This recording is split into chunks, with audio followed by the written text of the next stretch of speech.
नमस्कार मित्रांनो, पुरातन काळातील कथा आहे। एका नगरीमध्ये एक नरहरी नावाचा ब्राह्मण राहत होता। तो खूप गरीब ब्राह्मण होता। तो दारोदारी भिक्षा मागत असे। मिळालेल्या भिक्षेतूनच त्याचा उदरनिर्वाह चालत असे। तो दोन देवींची मनोभावाने पूजा करत असे। कष्ट करायला तर तो कधीही मागे पुढे पाहत नसे।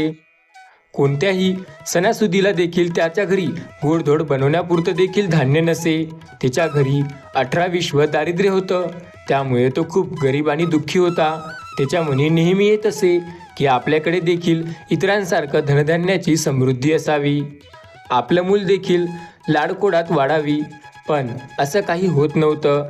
पावसाचे दिवस सुरू होते। भाद्रपद महिना आला। त्याच्या गावात सगळीकडे आनंदाचं वातावरण होतं। घरोघरी गणपती आले होते। आता गौरी येणार होत्या। गौरी याच्या दिवशी त्याची मुलं अंगणामध्ये खेळत होती। तेव्हा त्यांना पाहिलं की वाजत गाजत बायका गौरी आपल्या घरी घेऊन जात आहेत। त्या बायकांचा उत्साह आणि आनंद पाहून मुले खूप आनंदित झाली आणि त्यांनाही वाटलं की आपल्या घरी देखील आपण गौरी आणल्या पाहिजे। मुलं घरी आली। त्यांनी आईला सांगितलं, आई आई आपल्या घरी गौरी आण। तेव्हा मुलाचं बोलणं ऐकून ती देखील आनंदित झाली, पण थोडा विचार करून म्हणाली, बाळांनो, गौरी आणून काय करू? गौरी घरी आणल्यावरती तिची पूजा अर्चना करावी लागते। तिला घावन घाटल्यांचा नैवेद्य दाखवावा लागतो। पण आपल्या घरात तर काही नाही। तुझ्या बापाजवळ सुद्धा जा, त्यांना बाजारातून सामान आणायला सांग। सामान आणलं म्हणजे गौरी आणू। मुलं लगेच आनंदाने तिथून उठली, बाबाकडे गेली आणि त्यांना जे बोलणं झालेलं होतं ते सांगितलं। त्यांना बोलू लागली, बाबा बाबा बाजारात जा आणि घावन घाट्यांचं सामान आणा, म्हणजे आई गौरी आणेल। मुलांचा उत्साह बघून बापाने घरात चौकशी केली। तेव्हा त्याच्या बायकोला सांगितलं की मुलं बाहेरील आनंदी वातावरण बघून आपण देखील गौरी आणावीत असं म्हणत आहे, पण घरात काही नसल्यामुळे मी त्यांना तसं स्पष्ट सांगू शकले नाही, म्हणून मी त्यांना तुमच्याकडे पाठवलं।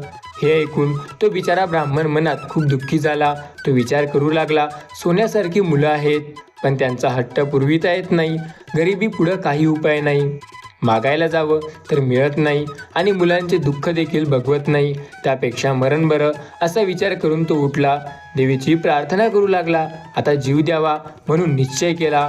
असा निश्चय करून तो तळ्याजवळ जायला निघाला। अर्ध्या वाटावर गेला इतक्यात त्याला संध्याकाळ झाली। तेव्हा त्याला एक म्हातारी सावशीन भेटली। तिने त्याची चाहूल ऐकली। तिने त्याला विचारपूस केली। तेव्हा त्या ब्राह्मणानं सर्व हकीकत सांगितली। म्हातारीने त्याचं समाधान केलं, त्याला समजावून सांगितलं। त्याला आता म्हातारीच्या गोष्टी पटल्या। नंतर त्यानं तिची चौकशी केली। तेव्हा तिने सांगितलं की ती देखील एकटीच राहते, जिथे सहारा भेटेल तिथे राहते आणि पुढे जाते। त्या ब्राह्मणाला तिची दया आली। त्या ब्राह्मणाने त्या म्हातारीला घरी आणलं। त्यावेळी बाहेर अंधार पडू लागला। तेव्हा तो दारात पोहोचला तेव्हा बायको दिवा लावत होती। आपल्या नवऱ्यासोबत एका म्हाताऱ्या आजीला पाहून तिने विचारलं, या पाहुण्या बाई कोण आणल्या? तेव्हा नवऱ्यानं आजी म्हणून सांगितलं। तिने आजीला आदराने घरात घेतलं आणि पाणी दिलं। त्यानंतर आजीला काहीतरी खायला द्यावं म्हणून ती आत गेली। आंबिलकर का थोड्याफार कण्या आहेत हे पाहू लागली। आश्चर्य झाले। ज्यात मुठभर कणी मिळणं मुश्किल होतं तिथे मटकभर कण्या भरलेल्या होत्या। तिला दिसलं। तिला खूप नवल वाटलं। ही गोष्ट आनंदाने तिने आपल्या नवऱ्याला सांगितली। त्याला पण खूप आनंद झाला। तिने त्याचं भरपूर पेज केली। सगळ्यांनी आज पोटभर पेज खाल्ली। त्यानंतर सगळेजण आनंदाने झोपी गेले। सकाळी झाली तेव्हा म्हातारीने ब्राह्मणाला हाक मारली, लेका मला नाहून घायला सांग, घाण गाठलं कर, नाही म्हणू नको। लगेच ब्राह्मण तसाच उठला। तो घरात गेला आणि बायकोला हाक मारली, आजीबाईला नाहू घाल। आपण उठून भिक्षेला गेला। त्या दिवशी त्याला भिक्षासुद्धा पुष्कळ मिळाली। खूप सारा गूळ मिळाला। त्याने सगळं सामान आणलं। त्याच्या बायकोला देखील खूप आनंद झाला। बायकोनं सर्व स्वयंपाक केला। आजीला जेवायला दिलं। मुलंबाळांसुद्धा पोटभर जेवली। त्यानंतर म्हातारीनं ब्राह्मणाला हाक मारली, उद्या जेवायला खीर कर असं सांगितलं। तेव्हा ब्राह्मण म्हणाला, आजी माझ्याकडे काही म्हशी नाहीत, पैसेसुद्धा नाहीत, तर दूध कुठून आणू आणि खीर कशी बनवू? तशी म्हातारी म्हणाली, तू काही काळजी करू नको, आता उठ आणि जितक्या गाई म्हशी पाहिजेत असतील तितकं खुंडपूर तितक्यांची दावा बांध, सगळ्या काही तुझ्या जवळ येईल. संध्याकाळी गोरज मुहूर्तावर गाई म्हशींचे नावं घेऊन हाक मार, म्हणजे त्या येतील, तुझा गोटा भरेल, त्यांचं दूध काढ. ब्राह्मणाला आश्चर्य वाटलं, पण त्यानं तसं केलं. संध्याकाळी गाई म्हशींना हाक मारल्या तशा जितके कुंभ बांधले होते तितक्या गाई म्हशी धावत आल्या. ब्राह्मणाचा मोठा गोठा गाई म्हशींनी भरून गेला. ब्राह्मण नवरा बायकोला आणि मुलांना खूप आनंद झाला.